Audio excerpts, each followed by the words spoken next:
Hello everybody, back here again for another vlog a day.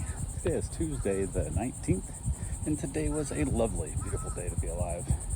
Got up this morning fairly early-ish.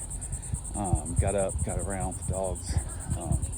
Had a mess to clean up from my dog that just can't control his bladder anymore, so it's colon, I guess, technically. So luckily it's just poop, not pee. He makes a lot more pee in his poop, thank goodness. So went ahead and got that cleaned up, get the dogs outside. Doing my best to keep them quiet as best I can. Wife finally got stirred up and around. The little doodle is sleeping in our room because I found if I leave her in the room by herself with just us and no other dogs, she usually tends to lay down and go to sleep pretty good. So it's been doing. The other dogs are out in the living room, and I actually have the whole rest of the house to run. So they get the whole house and that dog stuck in the room with us. So, but it seems to work. Keeps her through the night a lot better. So worked out well. I ended up with crazy weird dreams overnight. It was just crazy. Had one of them where there was like a truck that in a snowstorm ended up hitting somebody, and it was just always a mess. It was a really weird dream. So I have no idea what's up with that crap, but it is what it is. So I got that done, got outside, chilled out. Wife got up, started getting around a little bit. So I was able to make a little more noise, got the dogs all fed and got them all medicated and all the good fun that comes with it. So got that taken care of. And then from there, basically hung around in the morning a little while. Wife decided she was not going to go to work today, which would make sense because, Monday, Wednesday, Friday makes more sense in the whole process. So that was our plan. But I had to take the father-in-law over to the doctor up in Ormond Beach, and the doodle was going home. It's set to be picked up like 8 p.m. tonight, so I had nothing to worry about. So everything's all good. And she's a little bit annoying when I'm not around. She gets a little bit rambunctious with other dogs. So my plan was to take her with me anyway. And then the owner reached out and said that they were back in Florida. They got in their flight and were wanting to come pick the dog up. And it was like right in the middle, like it was like 10 minutes before the appointment was supposed to start. I'm like, well, we can, if you want, I can leave the dog here. But my plan was actually take the dog with me to go take my father-in-law to the doctor and whatnot, because the dog likes car rides, and I was going to have the dog hang out with me. One, it gives me an excuse not to go in and deal with his doctors, which is definitely a positive for me. So, but she's like, yeah, absolutely, 100%. So I'll reach out as soon as I'm heading back, give you a heads up on that. And she said, sounds great, everything's good to go. So hung around a little bit more. It was time to take off, so I got myself a bottle of water and a soda and a cigar and headed over, grabbed my father-in-law, and somehow he didn't. Usually, so I let him know what time I'm heading over, and usually he'll see me walking over, and he didn't see me walk over. So I actually moved the truck up, and because I kind of park off the side there, it's a little harder for me to get around by the ditch. So pulled the truck in the driveway and he still wasn't coming out. So I texted him and said, hey, are you coming? I'm like, I'm here, kind of thing. So he headed out, and then got in the truck, and that we basically were chatting a little bit. The dog barked at him. It's funny. She was like barking at him, and I was like, just smell him. He's fine. It's good. So I was like, what a judge of character. So I kind of had a laugh with myself about that. So we head out. We get about a mile from the house and get to the first stop sign. I ask him like, hey, you got your phone? Because without the phone, he can't call me and tell me he's done at the appointment.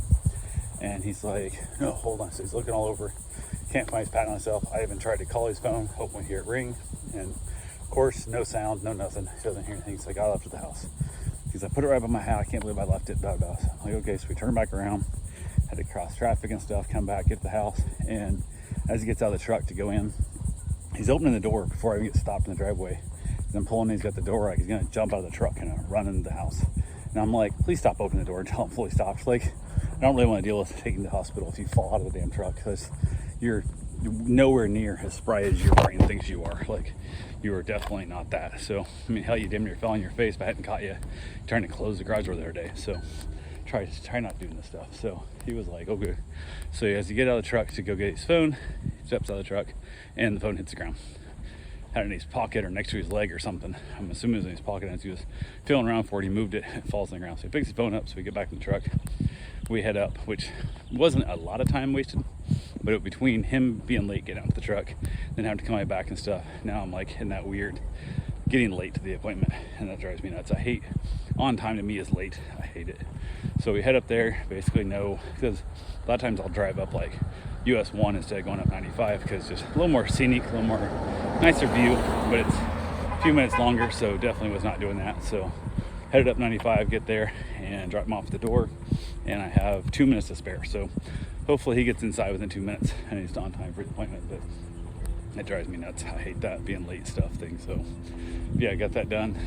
From there, drove around a little bit, kind of killing the time because this one could take an hour and a half or it could take 30 minutes. We don't know. So who knows? So I basically went and just kind of drove around. My truck doesn't do great with air conditioning when it sets at idle. So it's one of those situations in life where my truck has phenomenal air conditioning. Probably the best air conditioning of the vehicles I own, but it's not good at dead stop idle. So I drove around a little bit and came back. Just kind of out looking at different just randomness stuff, just driving around Ormond. I don't go up that very often. So but I got there, drove around a little bit, came back, and they had a parking spot that was in the shade that was empty. So I pulled up in there, sat there, chatted with the dog a little bit, petted her. So I'm just kind of hanging out. And father-in-law finally reached out, said he was back, or he was done. So I said, well, I'm already out here. So he came out and got in the truck, headed back home, and where else he needed to go. Drove way back, incident, nothing happened. Wasn't sick or nothing like last trip, this kind of thing. So that was good. Got back to the house, started him off, and then as I was leaving, he's like, oh, when are you gonna change this light bulb? I'm like, I don't know what you're talking about. He goes, my light bulb's burnt out. I'm like, okay, didn't know it. So I'm like, kind of gotta tell me these things. So went ahead and we chatted about that a little bit. So got to replace a light bulb in the front of his house, which is not a big deal. It's just made it sound like I was supposed to already know this happened. And I'm like, I don't pay attention to it. So this is your house across the street. I probably could have looked and noticed it was out, but didn't really pay attention to it. So went ahead and went back over, got some stuff put away, hung out the dogs. And as I was leaving the doctor's office, heading back, I got a message from the owner of the dog. And she basically said that she was back home and stuff and whatnot, and that she was going to lay down and take a nap one at a time to pick the dog up. And I said, well, I'm just now leaving the doctor's office. I'm 45 minutes away at least. So she goes, I'll meet you. I said, no, take your nap. Just, I'll leave it up to you. You tell me when you want to come pick the dog up. And since I missed your time, you wanted to pick it up originally. And she goes, oh, that'd be great. It'd be perfect. So she said she's going to set her alarm for 3:30 and then head over after that. I said, whatever time it is, it doesn't matter. Anytime this evening, just give me a heads up so I can put their dogs up and that and give your dog back to you. So got back to the house. She took her nap, chilled out there, the dogs all hanging around, having a good time. And then she texted that she was awake and she was heading our way. So got all of her stuff together, and her dog crate that she brought was all beat up and just not worth keeping. So I got there and loaded up the rest of her stuff, her bed, and everything else, and we chatted and talked about our trip and kind of how it all went down, and laughed and joked about the other dogs that look so similar together the owners couldn't tell them apart. And she's like, are they here? And I'm like, no, I don't have them here, because I wanted to see the two identical dogs. So it was funny. So I said, nope, they're not here. They're here often, but not all the time. So we kind of joked and laughed about that a little bit. And she headed out and asked me to throw her dog crate away, which I think I might be able to get some hog rings and actually rebuild it. It's pretty bent up, but it'd be good enough to give to somebody else that needs a dog crate that doesn't have money to buy one, kind of thing. So I might try and rebuild it and give it a good bath and go from there and be able to use it as an actual usable crate. I'm gonna go see if I can't find some good hog rings before I try and assemble it. So, but we went ahead and got back in, hung out with the dogs a couple more minutes, so I had to go get my run in. So I went and got my run done and basically got back to the house, was hanging out. Got a call from Summit Racing about my brakes that were lost. I had box 1 of 5 was lost in the shipping, and they were able to get a hold of the company who made the brakes, who was able to tell them what was in the box, which luckily was just my drop spindles. So that's something that fits all C10s, not just the Suburban. So because there were some odd barks in the back that are super way behind schedule on making, because they're made so randomly. They're not made very often. So was excited about that. Summit actually had a pair in stock in their own warehouse, so I didn't have to worry about going back to get them from Ohio. They were able to ship them out of Texas.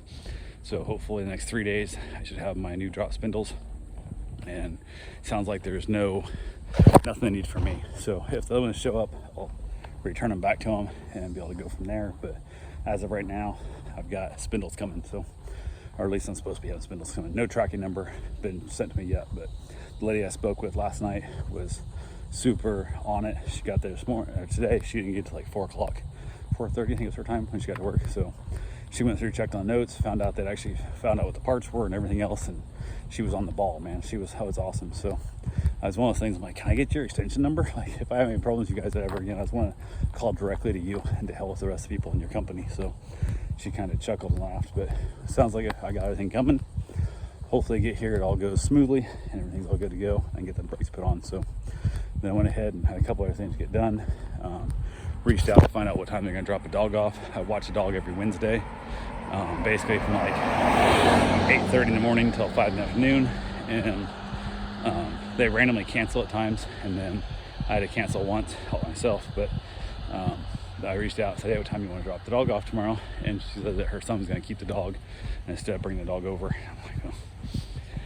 That being the drop-in daycare thing, I can't charge them a cancellation fee thing of like, hey, I kind of wish I would have known that, would have made different plans kind of thing. So it is what it is. So what I thought would have been no big deal, I would have been the dog all day. I don't have that dog, so I still have other dogs here, but it is what it is. So I think I might try and make a trip over to IKEA to pick up some stuff. My father-in-law, who needs a couple more shelves to put records on, and see if I can't make that trip in between times to drop my wife off at work and getting her to physical therapy. I might have a chance in the middle of that to run over there, so we'll have to see. But my original plan was early in the morning, I was going out to the fairgrounds, to the farmer's market, because all my orchids that I bought my wife last time the flowers were all gone, so I was going to go buy her a few dozen, like another half a dozen or so orchids, and put her in the house and at the office. But that's not going to happen in the morning because I don't have to. I got to take her to work instead, so it is what it is. But yeah, after that, ended up having dinner. Mom made some cabbage steaks and some burgers that she made like a burger, like in a baking sheet. So it was kind of a weird thing, but she didn't cook the cabbage long enough, so it was really hard, almost like eating raw cabbage. But it wasn't bad. We ate it. It has a fine taste. And she put pizza sauce on it instead of tomato paste, and it had a little better flavor on the burger itself. So from there, headed back outside, had myself a beautiful cigar, and it was early when I got outside, and then I was just exhausted. I was so tired I couldn't keep my eyes open, and I said, hell with it. And it was like 9 o'clock, and I was like, I'm going to bed, like the hell with this. So I headed back inside way earlier than I normally ever would, and headed back in, crashed out, asked my wife if she'd rub my neck and shoulders, because I've got like this, my head's been killing, my neck is just on fire.